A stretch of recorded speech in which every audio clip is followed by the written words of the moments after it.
ملک کے پہلے وزیر تعلیم الہلال اور ابلاغ کے مدیر اعلیٰ امام الہند مولانا ابوالکلام آزاد کا یوم پیدائش پر اپنی پرانی روایات کو برقرار رکھتے ہوئے مغربی بنگال اردو اکیڈمی نے مولانا ابوالکلام آزاد کو یاد کیا۔ مہمان خصوصی شمیم تاریخ بمبئی نے اپنی توسیع خطبہ مولانا ابوالکلام آزاد ایک جامع شخصیت پر روشنی ڈالتے ہوئے کہا، مولانا آزاد کے جسم میں خون کے ساتھ تاریخی شعور بھی گردش کرتا رہتا تھا۔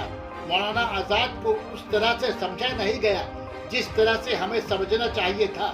ہر حیثیت سے وہ امتیازی حیثیت کے حامل تھے۔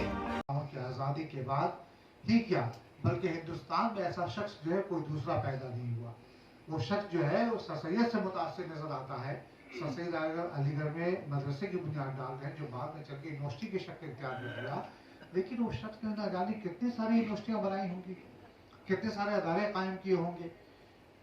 اس کے باوجود اس شخص پہ جو ہے لوگوں نے انگشت نمائی کی اور اس کو جو ہے لعن طعن کیا گیا، لیکن وہ شخص جب ہندوستان آزاد ہوا اور لوگ یہاں سے سرحد پار جانے لگے تو وہ جامع مسجد کی سیڑھیوں پر بیٹھ کر آواز لگا رہا، کھڑے ہو کر آواز لگا رہا کہ بھئی میری لاش سے تمہیں گزر کر جانا ہوگا۔ تو یقیناً جو ہے ایسے شخص کے متعلق جو بہت ساری باتیں ہوں گی اور شمیم تاریخ صاحب یقیناً گفتگو کرنے پر مالکہ رکھتے ہیں۔ جس طرح وہ گفتگو کرتے ہیں میں سمجھتا ہوں کہ وہ تمام چیزوں کو احاطے گفتگو میں لائیں گے۔ دیکھیے مولانا ابوالکلام آزاد کی شخصیت کی اتنی پہلو ہیں، ان کے تبحر علمی کی اتنی جہات ہیں، ان کے میدان عمل کے اتنے گوشے ہیں کہ کسی ایک کو سنبھالنا بھی سمندر کو سنبھالنے سے کم مشکل کام نہیں ہے۔ مولانا آزاد کو اس طرح سے سمجھا نہیں کیا گیا جس طرح سے ہمیں سمجھنا چاہیے تھا۔ وہ جس حیثیت سے بھی ہم دیکھیں، ہر حیثیت سے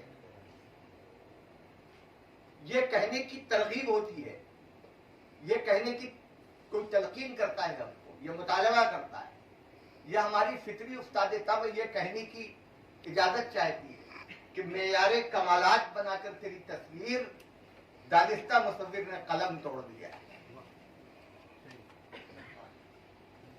اب آزاد عالم دین تھے، مفسر قرآن تھے۔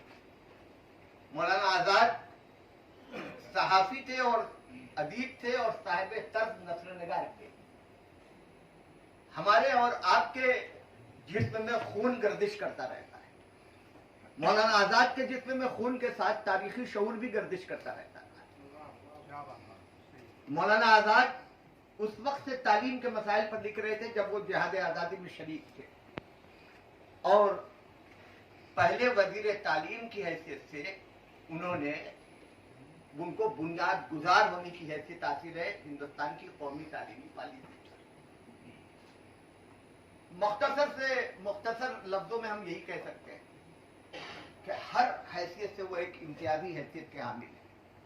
مثلا مفسر قرآن کی حیثیت سے بھی ان کو ایک امتیاز حاصل ہے،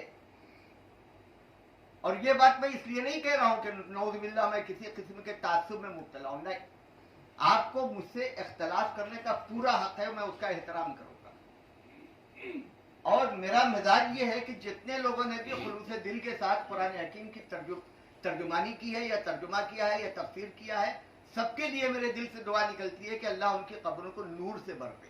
یہ ہے اس پر میں کچھ گفتگو کروں گا۔ میں اقبال کی ایک نظم پڑھ رہا تھا، نظم کی صدیق بانگیدرا میں، اس کا ایک شعر ہے کہ جو حرف قل العفو میں پوشیدہ ہے اب تک، اس دور میں شاید وہ حقیقت و نمودار تھے، تو کیا بچے گا جس پر زکوٰۃ فرض ہوگی؟ وہ بھی ایک فرائض میں سے شامل۔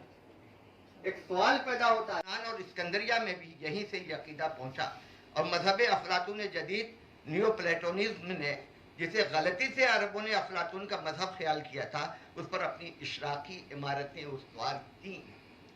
تو یہ مختلف نظریات میں، مختلف مذاہب میں، روحانی فلسفوں میں جو تقابل کی کیفیت ہوئی ہے، یہ مولانا آزاد کا امتیاز ہے، اور اس امتیاز میں ایک خاص بات کی ہے، آپ کہیں سے بھی ان کا مطالعہ کریں،